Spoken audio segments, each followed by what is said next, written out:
Now let's talk about Rafale. The question many are asking is, why is the opposition asking for the Indian Prime Minister Modi's resignation on this Rafale deal? Hindustan के युवाओं, इस बात को आप अच्छी तरह समझो। HAL से आपसे रोजगार छीना गया और जो जहाज 526 करोड़ का था उससे 1600 करोड़ रुपए में खरीदा गया। सचमुच HAL के ऊपर आपका कटिबद्धता बोलते हैं, कमिटमेंट है, तो you should do all this. वो कुछ भी नहीं किए, मगर आपने ऑर्डर नहीं दे रहे, ये इंजाम है हमारे ऊपर। वो दे दिए क्या? डसॉल्ट को आकर के इधर ही प्रोड्यूस करके हमें दे दो रफेल, ये करके गए क्या? Now, to get a better sense of it, let's take a look at the timeline, what has unfolded. What is this whole Rafale deal, and why is there so much chaos around it? In 2007, a proposal to buy medium multi-role combat aircraft, what we call MMRCA, is sent from the Air Force to the government. Tenders for 126 MMRCA fighters are issued by the Indian government in 2007. On August 28th, Dassault places its bid for Rafale along with other bidders. September 4th, 2008, Mukesh Ambani-led Reliance Group incorporated a new company named Reliance Aerospace Technologies Ltd. May 2011, Air Force shortlists Rafale and Eurofighter jets. January 2012, the bids are finally opened. Rafale comes up with the lowest bid, what we describe as L1. And according to conditions, 126 jets were required, out of which 18 fighters were to be imported in a flyaway condition.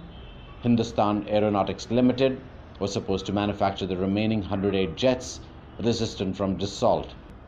On March 13, 2014, Workshare agreement between HAL and Dassault Aviation is signed. Can imagine my great satisfaction to hear from HAL chairman that we are in agreement for the responsibilities sharing, considering as well our conformity with the RFP in order to be in line with the rules of this competition. I strongly believe that contract finalization and signature could come very soon. So the Congress says the UPA deal was that they were supposed to deliver these 18 jets in flyaway condition and the rest were supposed to be manufactured here in India. The price was 586 crore per jet. The NDA in 2015 scrapped the old deal and signed a new deal.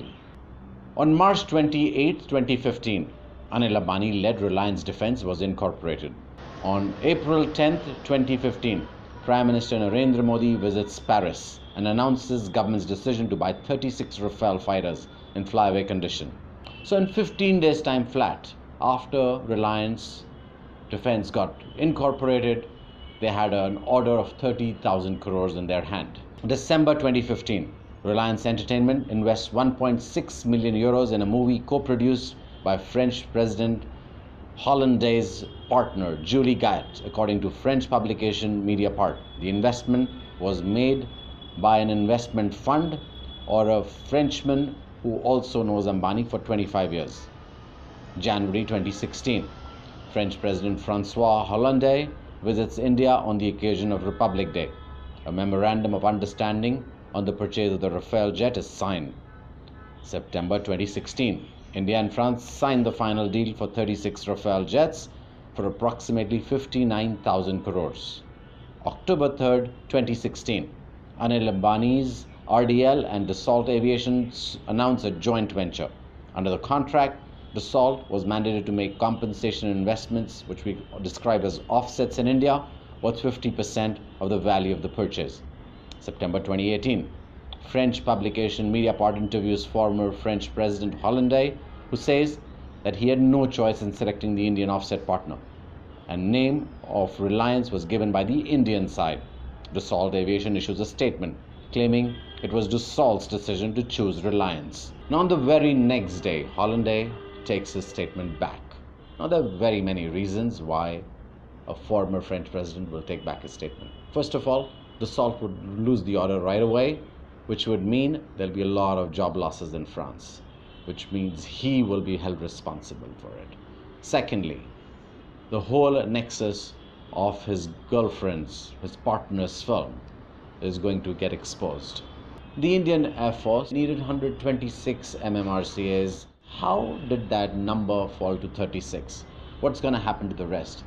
Are Indian Air Force requirements going down? Is our threat smaller that we only need 36 aircrafts?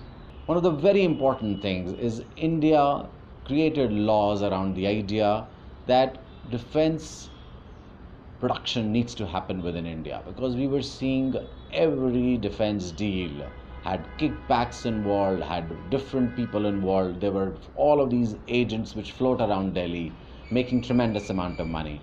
And India wanted to cut down on all of that. That is why it created that whole law that you must do your own defense production. Now, what happened to that? Why would these jets be taken in a flyaway condition? HAL partnered with the Russians, and they now make the Sukhois here for the rest of the world. So what happened to that idea? When it was decided that in 2012 that the deal was going to be 500 and some crores and then to 670 crores, there have been different numbers being thrown out by different people. It was clearly described this is what the aircraft costs. Now, when in 2016 or 2018 we are announcing an entirely different price, that means we know there is a difference of 1,000 crores per aircraft. Everybody is not asking for what armament is going to be on these planes, but it needs to be described. What is the cost of the original plane and what is the cost of the armament? I think that needs to be very clear. The Indian people are going to keep asking that question. So it does not matter how you respond in media. You talk about anti-national, you may talk about whatever way, but the people themselves are going to be asking for these questions as you go up towards the 2019 elections. So the questions are straight. The people want to know what are we paying for and why are we paying so much more.